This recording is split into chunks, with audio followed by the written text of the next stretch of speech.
Geopolitics and Empire is joined by Robert Kaplan, who's the best-selling author of 22 books on foreign affairs and travel, translated into many languages, including his latest book, which is just about to be published, The Loom of Time, Between Empire and Anarchy from the Mediterranean to China. He holds the Robert Strauss Hoop Chair in Geopolitics at the Foreign Policy Research Institute. For 3 decades, he reported on foreign affairs for The Atlantic. The senior advisor at Eurasia Group, he was chief geopolitical analyst at Stratfor, a visiting professor at the U.S. Naval Academy, senior fellow at the Center for a New American Security, and a member of both the Pentagon's Defense Policy Board and the U.S. Navy's executive panel. Foreign Policy magazine twice named him one of the world's top 100 global thinkers. Welcome to Geopolitics and Empire, Mr. Kaplan. It's a pleasure to be here with you. Thanks for taking that time. I discovered, and I got one of your previous books in physical hard copy here, and I've been reading your latest in the digital formats, and it's got a lot of depth. It's rich. It's part travel diary. It's a history book. It's international relations. A little bit of everything. And what came to mind for me was, I think it was last year, the EU's Guy Verhofstadt said that we were living in a new age of empires. He said the EU is an empire. Of course, America is an empire. Russia is an empire. India and China is an empire. And you start your book discussing, talking about the Uyghurs and China's Belt and Road Initiative.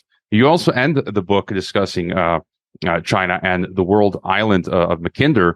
And you say that China's treatment of the Uyghurs is the closest one gets to traditional 19th century imperialism in the 21st century. You say empire is dead, but that the imperial mindset is experiencing an afterlife. So, what can you tell us about your book and about imperialism in the 21st century? Sure. The subtitle of this book is Between Empire and Anarchy. Usually people discuss the greater Middle East as between democracy and authoritarianism. I don't do that because I feel to put it between democracy and authoritarianism is to basically assume that our history and our intellectual obsessions are more important than to the Middle East and the Middle East's own experience over time. And when you look at its own experience, it's a history of empire in order to stave off anarchy. And by empire, I don't only mean the British and French and their mandated authorities. We had I write about the Umayyad Empire in 6th, 7th century Syria, which governed from Morocco on the Atlantic all the way to what is now Iraq. I write about the Abbasid Empire, which governed a similar vast territory after the Umayyads. I write about the Fatimids, the Hafsids, and then of course there are the Ottomans. The Ottomans ruled much of the Middle East from Algeria to Iraq for over 400 years, and so the British and French only came after that in the 20th century after World War I. So the Middle East history is about empire. And because empire covers a vast swath of territory, it makes it difficult for modern states to develop. So one of the problems why modern states have not developed what we'll call modern democratic systems in the Middle East is because empire, which provided stability for much of the Middle East for so long, also impeded the development of modern states. So it's sort of like a mixed legacy. And so it's between empire and anarchy. And I say, if you want to take the long view, the significance of the Middle East today, the greater Middle East today, is that it's the first time in memory when there is no imperial authority. Because all the empires I've mentioned, including the British and the French, including the United States and the Soviet Union, which were empires in all but name during the Cold War, they're all gone or they're diminished in one way or another. And the region is on its own. And because it's on its own, there's all this churning. this, all this churning, this instability. The Arab Spring failed in every country, but that doesn't mean that future attempts at modernity, of democracy, will also fail. It doesn't mean that at all. So it's not an altogether pessimistic thesis that I'm proposing in this book. Riots across Europe, unprecedented food and energy inflation, increasing military conflict around the globe, and a rising digital police state. The fourth turning is here, and so is the Expat Money Summit. The free online event, expatmoneysummit.com, is back and will help you navigate these turbulent times.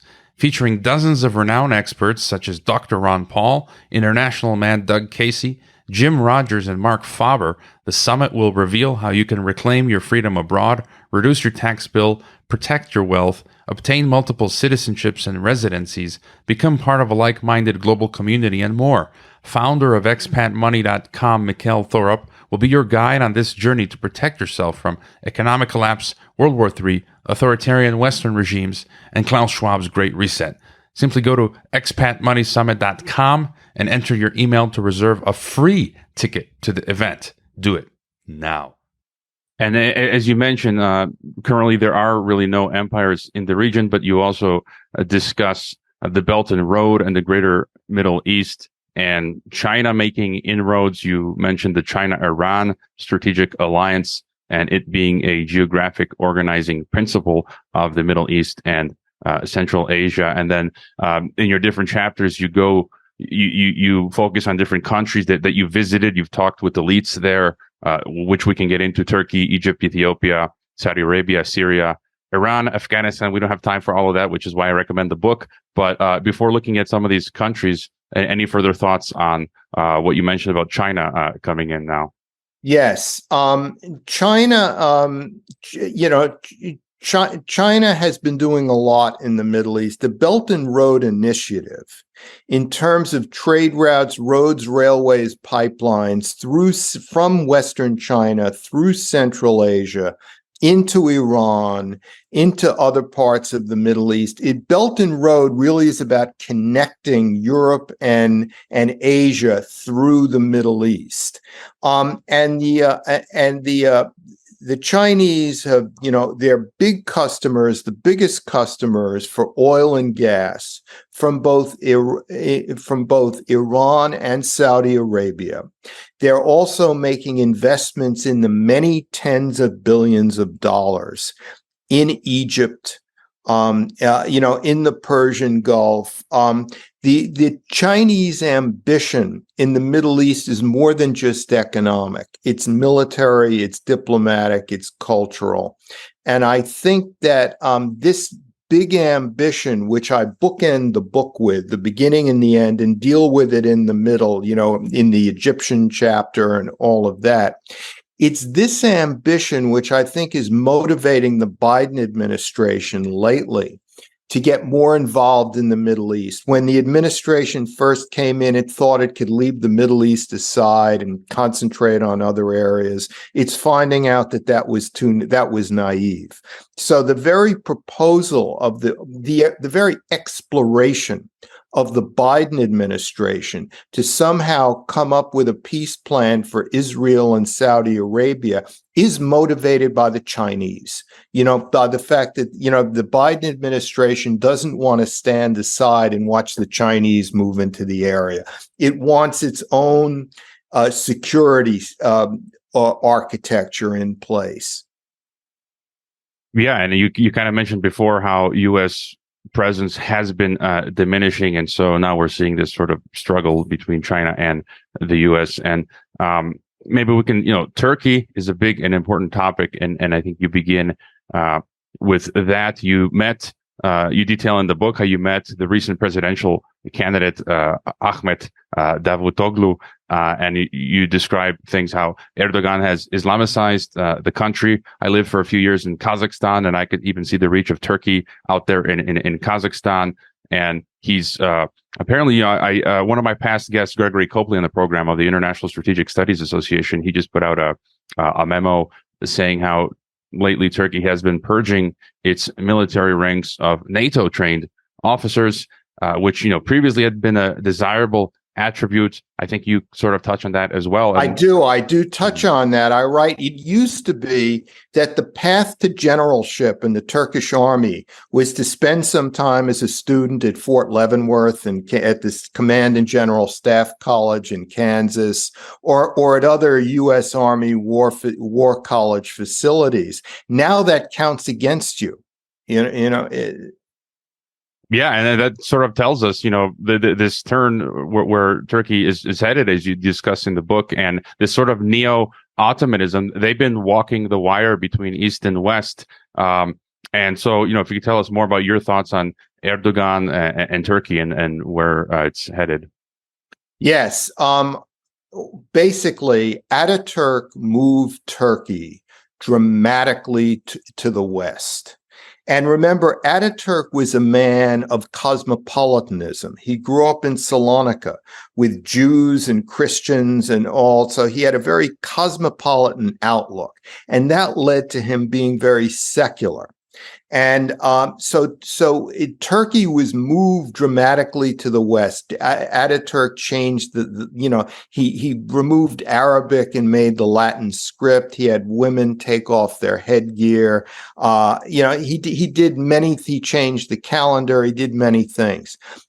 Decades after Ataturk, there was a slight movement back towards the center to more Islamism. I write about Turgut Özal in the book, who is a Turkish prime minister who I met a number of times in Ankara in the 1980s. Who essentially was a transition figure. He was pro-Ronald Reagan's America, but also pro-Islam and religion at the same time. He had this incredible ability to balance both of them, so to speak. Erdogan has been the most influential Turkish leader since Ataturk.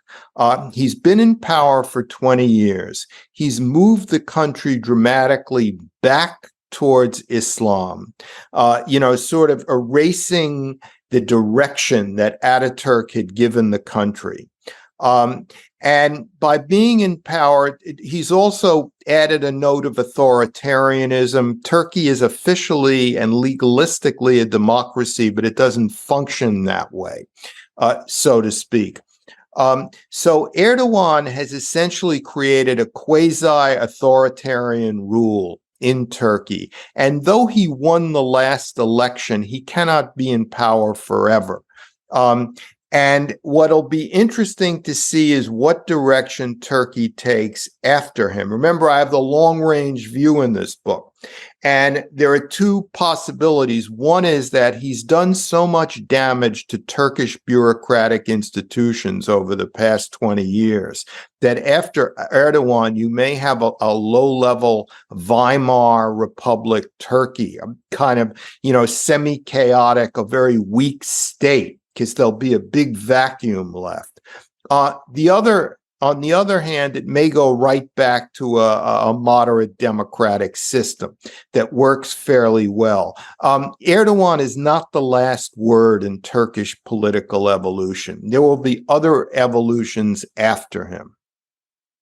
Yeah, and just what you mentioned, I recall a shocking note a couple of weeks back that tens of thousands of Turks have also been fleeing Turkey for economic reasons, as well as for oppression, for dissident reasons. And maybe next you discuss Egypt. You mentioned it's, I guess, based on some of your discussions, someone mentioned that it's where the Muslim Brotherhood never dissolves, that they don't have a sustainable form of a government. You talked to Ahmed Abul Gate, Secretary General of the Arab League, who describes the region as chaotic, and that blames the U.S. A lot, but you're seeing new alliances with Israel and China and Russia, and that the Egyptians are moving closer to the Chinese orbit. So what can you tell us about Egypt? Yeah, all dictators are not alike. When Hosni Mubarak came into power in 1981, he was in power until 2011. That's 30 years. And his outlook, his mindset was that of a caretaker. or a butler. I will leave the country exactly as I found it. He was not dynamic. He was more dynamic in his early years and got even less dynamic as time went along. But he did die peacefully in his bed. And he was in power for 30 years, whereas Nasser basically extinguished himself after a few short years, after about 16 years because of the fiasco of the 1967 war, and Sadat was assassinated. Mubarak stayed in power for 30 years. Mubarak was replaced, Mubarak led to the Arab Spring in Egypt. And the Arab Spring lasted about 2 years. And one of the things I point out in the book through a lot of interviews is that in the West, we see the Arab Spring in Egypt as a time of hope and renewal. But for average Egyptians, it was a time of chaos and lack of safety. And it really traumatized them. And that's why when Abdel Fattah al-Sisi came to power, the current president, former general, when he came to power in a coup d'etat and became an absolute dictator, he was actually welcomed even by the intellectuals. It was a period that didn't last, but at least in the first year or two, he was welcomed because he returned stability to the country. And people who had experienced semi-anarchy were so traumatized that they welcomed the stability. Well, al-Sisi has been in power now for 12 years, over a decade. And at the beginning, he seemed very dynamic, not like Mubarak. A lot of young ministers replacing people who didn't keep up very quickly. He didn't have his advisors age along with him like Mubarak did. And that was one of the keys to Mubarak's stagnation.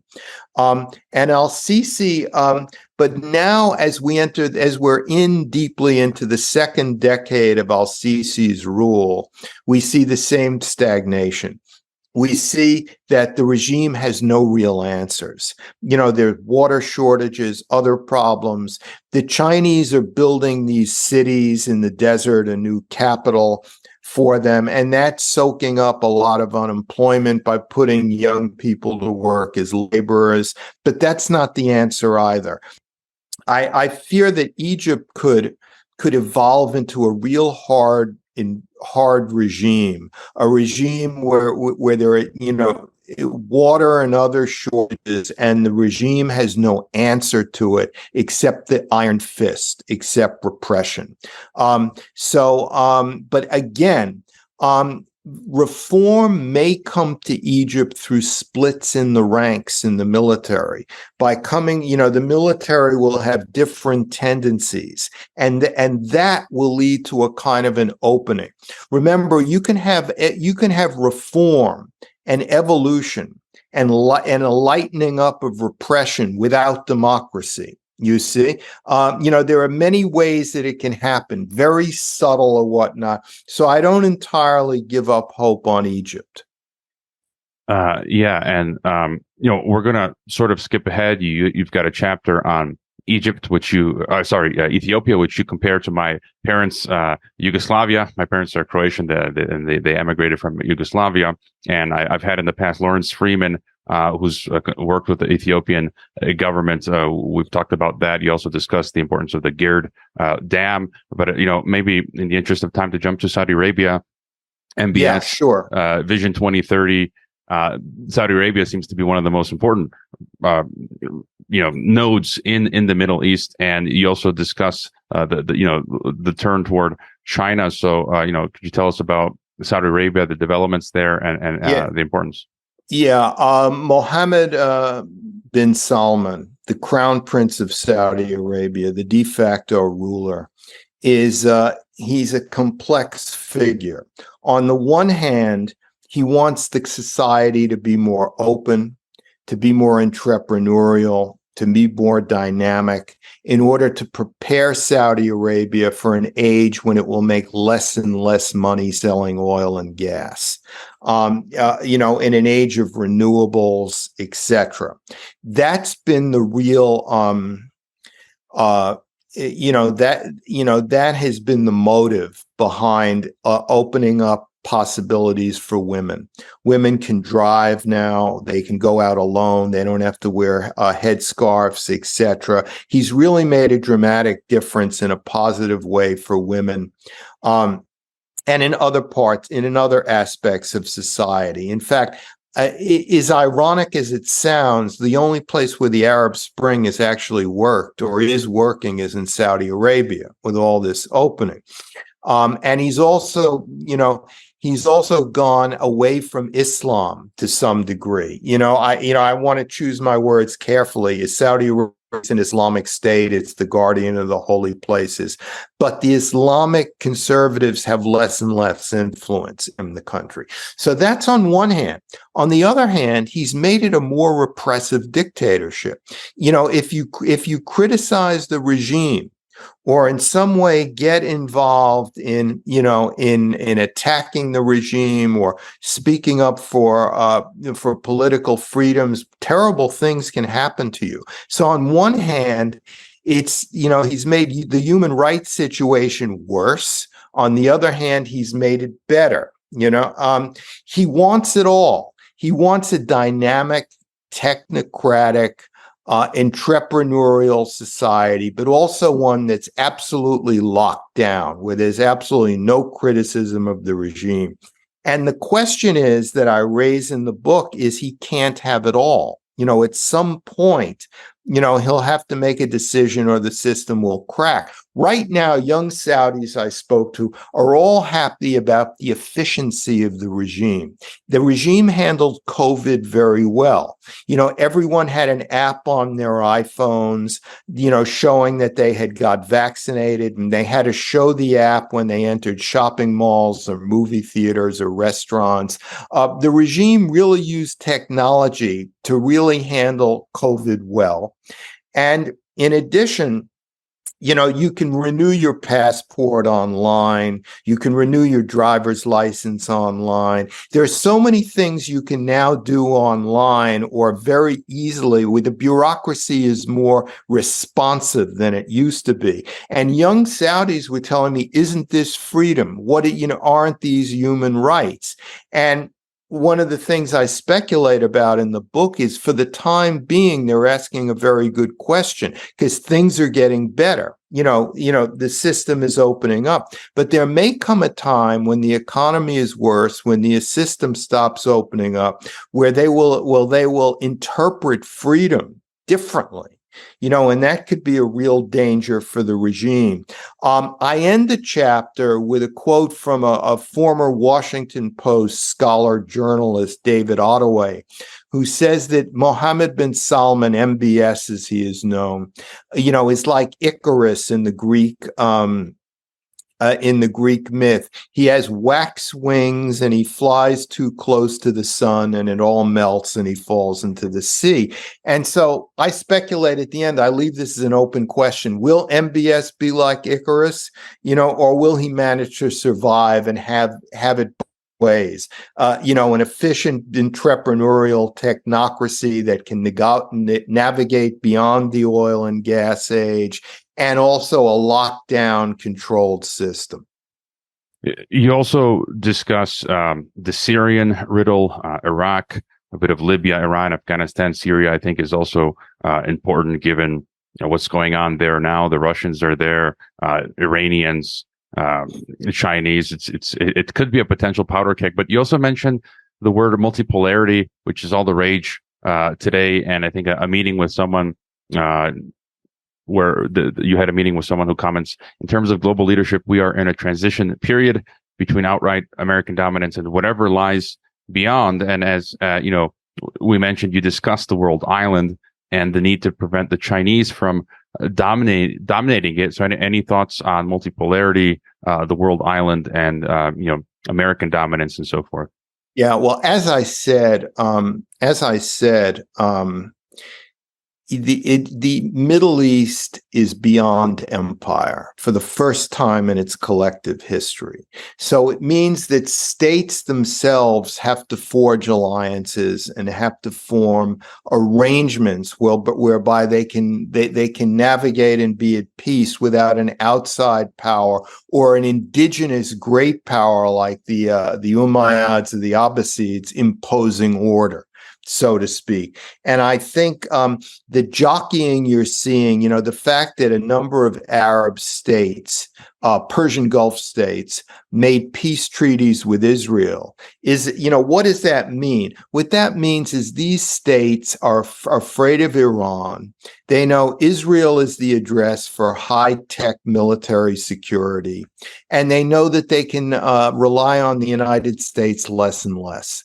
So the peace treaties with Israel were sort of like a corporate merger. It was very Machiavellian. It was about interests. It wasn't about anything emotional or anything. And the Saudis were behind it, even though they didn't take part in it, so to speak. So you have the Gulf states making peace with Israel. You have this Chinese brokering improved relations between Saudi Arabia and Iran, and you have the Biden administration exploring the possibility of a peace between Saudi Arabia and Israel. All these things taken together would seem to help stabilize the region, and would balance against China, because remember, the war in Ukraine is not going well for Russia.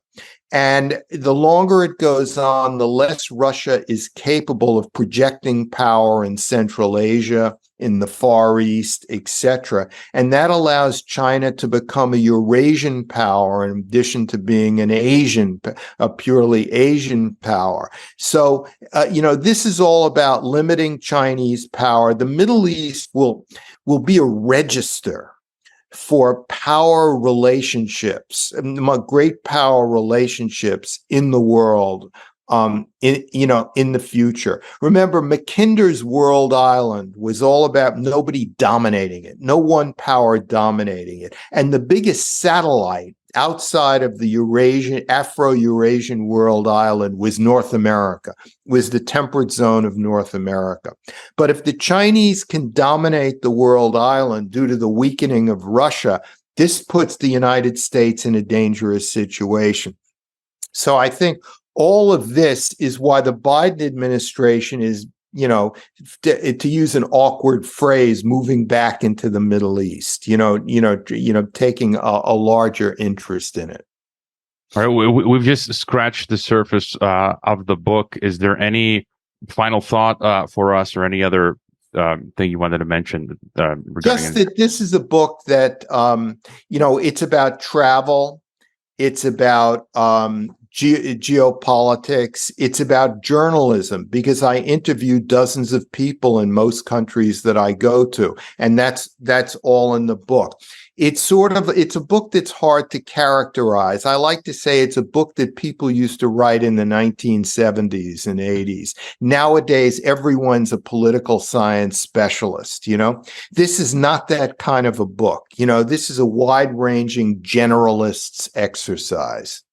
Yeah, I think you mentioned Paul Theroux, the travel. Paul Theroux, yeah. Yeah, and I used to read him back in the day. And yeah, it's a combination, as you say. And again, because you have access, because of your background and experience, you have access to these elite people. And throughout the book, you discuss your meetings with them. And, that is very precious. So again, the book, The Loom of Time Between Empire and Anarchy, from the Mediterranean to China. The link is in the description. People can find it on Amazon in digital format or physical, and they can continue to follow Robert Kaplan's work. Thank you for being on Geopolitics and Empire. Thank you.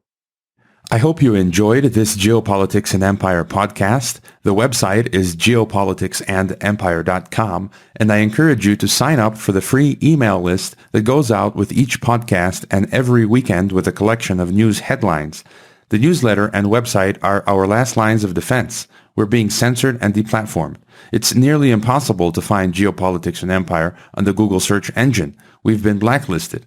YouTube frequently takes down our videos with strikes. Facebook restricts our page. Reddit and Twitter take down posts.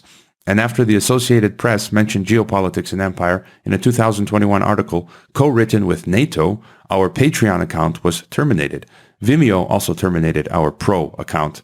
The best free way to help Geopolitics and Empire is to leave a review on Apple Podcasts or elsewhere and subscribe to all of our media channels.